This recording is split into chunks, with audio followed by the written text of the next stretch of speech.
नमस्कार दोस्तों, ये video editorial compilation for mains का पार्ट है। आप प्लेलिस्ट में जाके एडिटोरियल की वीडियोस पेपर वाइज और टॉपिक वाइज देख सकते हो। और अगर आप दिसंबर 2019 के बाद की वीडियोस को देखना चाहते हो तो वीडियो के नीचे मौजूद ज्वाइन बटन की सहायता से आप मेंबरशिप को ज्वाइन कर सकते हो। चलिए डिस्कशन स्टार्ट करते हैं। आप जीएस पेपर 2 और जीएस पेपर 3 के इन टॉपिक्स से आर्टिकल को रिलेट कर सकते हो। ये देखो, एक ऐसा केस है जिसकी वजह से एक समय में इंडिया और इटली के रिलेशंस बहुत ज़्यादा खराब हो गए थे। सबसे पहले तो हम बात करते हैं बैकग्राउंड की। 2012 की ये बात है। इटली का एक कॉमर्शियल शिप जिसमें ऑयल था और उस कॉमर्शियल शिप का नाम था एनरिका लेक्सी और केस का नाम है एनरिका लेक्सी। मतलब इटली के उस कॉमर्शियल शिप के नाम पर ही केस का नाम है।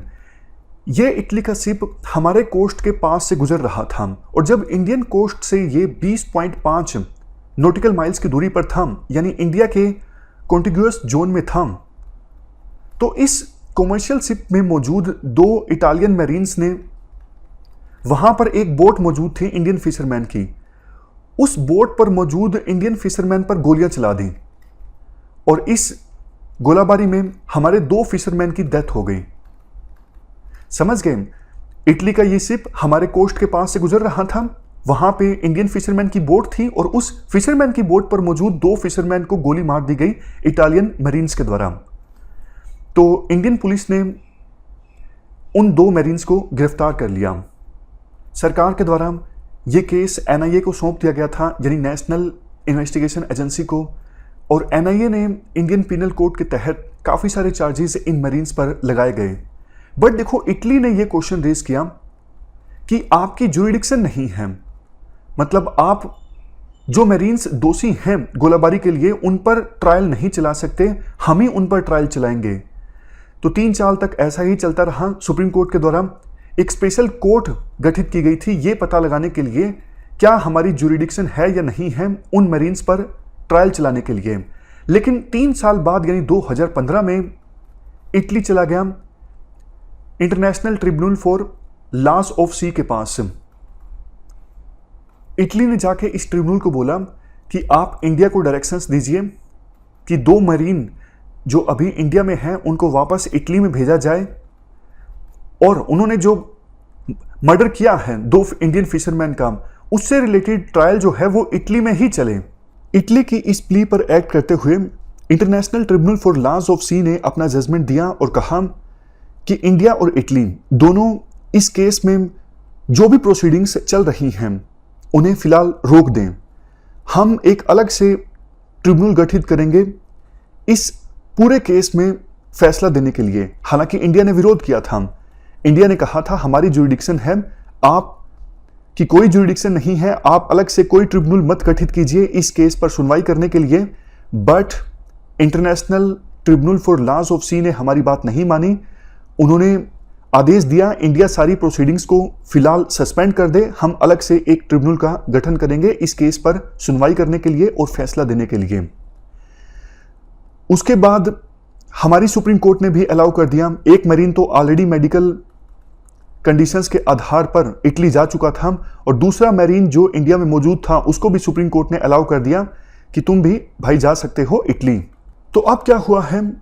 अब देखो, ये हुआ है 2015 में International Tribunal for Law of the Sea के द्वारा एक अलग से स्पेशल ट्रिब्यूनल गठित जो किया गया था इस केस पर सुनवाई करने के लिए, आर्बिट्रेशन के लिए। उस ट्रिब्यूनल का जजमेंट आ गया है। आपके मन में क्यूरियोसिटी होगी कौन जीता ये केस? देखो, सीधा सीधा तो नहीं कहा जा सकता कौन जीता कौन हारा, बट मेन जो ये इशू था कि मुकदमा कहां चलेगा, इन 2 दोषी मैरीन्स के खिलाफ इटली में चलेगा या फिर इंडिया में चलेगा। तो ट्रिब्यूनल ने अपने वर्डिक्ट में यह कहा है कि दोनों के खिलाफ मुकदमा जो है वो इटली में चलेगा। तो इस लिहाज से देखें तो इंडिया ये केस हार गया। अब थोड़ा डिटेल से बात करते हैं। वैसे देखो, डिटेल्ड जजमेंट अभी ट्रिब्यूनल के द्वारा रिलीज नहीं की गई है, बट जितनी इंफॉर्मेशन अवेलेबल है जजमेंट से रिलेटेड उसी के आधार पर राइटर चीजों को एनालाइज करते हैं। ट्रिब्यूनल ने देखो इटली का ये आर्ग्यूमेंट मान लिया है कि ये जो मैरीन्स थे ये स्टेट ऑफिशियल हैं और इन्होंने अपने स्टेट ऑफिशियल की कैपेसिटी पर काम करते हुए फिशरमैन पर गोलियां चलाई।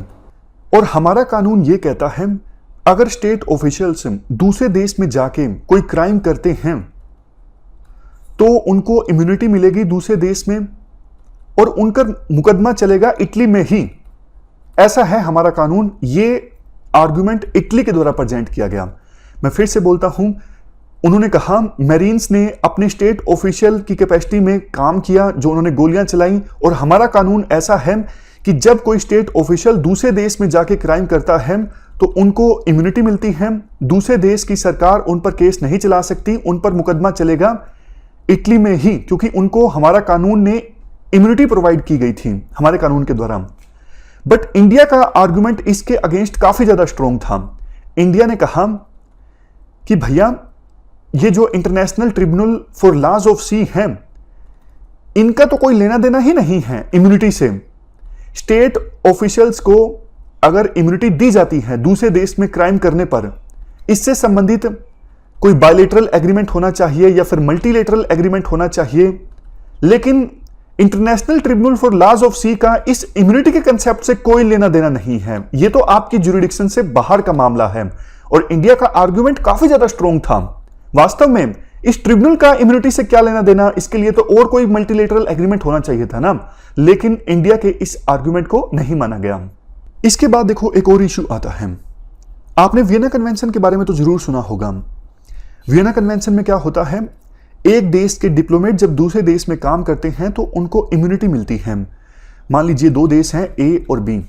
ए देश के डिप्लोमेट बी देश में काम कर रही हैं और वहां पर उन पर आरोप लगता है किसी क्राइम का, तो बी देश उन डिप्लोमेट्स को बंद नहीं कर सकता जेल में, उनके खिलाफ वहां पर मुकदमा नहीं चल सकता, ज्यादा से ज्यादा उनको डिपोर्ट किया जा सकता है वापस ए देश में।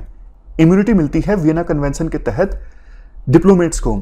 इसके अलावा देखो heads of government, foreign ministers, इनको भी इम्यूनिटी मिलती है दूसरे देशों में। बट ध्यान देने की आवश्यकता यह है, स्टेट ऑफिशियल्स को कौन इम्यूनिटी देता है? इटली के मैरीन्स ने यहां पर आके गोलियां चलाई हमारे फिशरमैन पर। इनको कैसे इम्यूनिटी मिल सकती है? ये डिप्लोमेट थोड़ी हैं। ये तो बहुत ही ज्यादा अजीब है। कल को देखो हमारा कोई पुलिस वाला या हमारी कोई सिक्योरिटी एजेंसी का पर्सन इटली में जाके कोई क्राइम कर देता है मान लो, तो बाद में हम भी कह देंगे कि भैया हमने तो इसको इम्यूनिटी दे रखी है, मुकदमा यहां पे इटली में नहीं चल सकता, हम इंडिया में ही चलाएंगे। तो क्या उस समय इंडिया की बात को माना जाएगा? कहने का मतलब ये है, ये तो देखो बहुत ही ज्यादा गलत प्रेसिडेंट सेट किया गया है ट्रिब्यूनल के द्वारा। स्टेट ऑफिशियल्स को प्रोवाइड की गई इम्यूनिटी को कैसे माना जा सकता है? इम्यूनिटी मिलती है डिप्लोमेट्स को या फिर हेड्स ऑफ गवर्नमेंट्स को या फिर फॉरेन मिनिस्टर्स को, पुलिस वाले को या फिर आर्मी वाले को इम्यूनिटी कैसे मिल सकती? इसके बाद आर्टिकल में कहा जाता है इंडिया देखो इस बात से सेटिस्फेक्शन ले सकता है, ट्रिब्यूनल ने अपनी जजमेंट में इस बात को माना कि फिशरमैन्स की बोट पर फायरिंग करके इटली ने इंडिया के freedom and right of navigation को वायलेट किया है। मतलब इटली इसका दोषी है इंडिया के freedom and right of navigation के वायलेशन का। अब इंडिया इंटाइटल्ड है, जान माल का जो भी नुकसान हुआ है, प्रॉपर्टी को डैमेज हुआ है, उसके लिए कंपनसेशन इंडिया को मिलना चाहिए और इंडिया इसके लिए इंटाइटल्ड है। इवन इस केस की सुनवाई के दौरान इटली ने एक आरोप यह भी लगाया था, Indian authorities Enrica Lexie commercial ship को फायरिंग के बाद धोखे से अपने कोस्ट पर ले गई। इटली के इस आर्गुमेंट को ट्रिब्यूनल के द्वारा नहीं माना गया। तो इन दो तीन चीजों से इंडिया सेटिस्फेक्शन ले सकता है।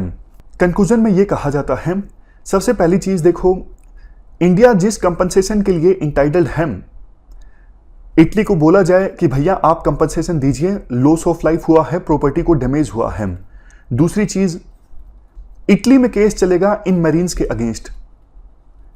बहुत संभावना देखो यही है, इटली की जो कोर्ट है इनको कन्विक्ट नहीं ठहराएगी, लेकिन फिर भी इटली में जो हमारी एम्बेसी है उनको इस केस को क्लोजली मॉनिटर करना चाहिए और पूरी कोशिश करनी चाहिए कि जो ये मैरीन्स इंडियन फिशरमैन की हत्या के लिए दोषी हैं इनका कन्विक्शन हो। इटली ने देखो आउट ऑफ वे जाके अपने मैरीन्स को डिफेंड किया है, तो हमें भी आउट ऑफ वे जाके कोशिश करनी चाहिए इन मैरीन्स को दोषी ठहराया जाए इटली की कोर्ट के द्वारा। और सबसे लास्ट में हमारे एग्जीक्यूटिव्स को, हमारी जुडिशरी को ये इंट्रोस्पेक्ट करना चाहिए कि हमने इस केस को क्यों मिस हैंडल किया। अगर देखो सुप्रीम कोर्ट के द्वारा स्पेशल कोर्ट डेजिग्नेट की गई थी तो सरकार ने इस केस को एनआईए को क्यों सौंपा, इतना ज़्यादा डिले क्यों हुआ इस पूरे केस की सुनवाई के दौरान। इटली के द्वारा डिले की टैक्टिक्स अपनाई गई थी, बट हमारा सिस्टम ऐसा था कि हमने इस केस में डिले होने दिया। मीनवाइल इटली ने यूरोपियन यूनियन की और दूसरे देशों की सिंपैथी बटोर ली अपने पक्ष में।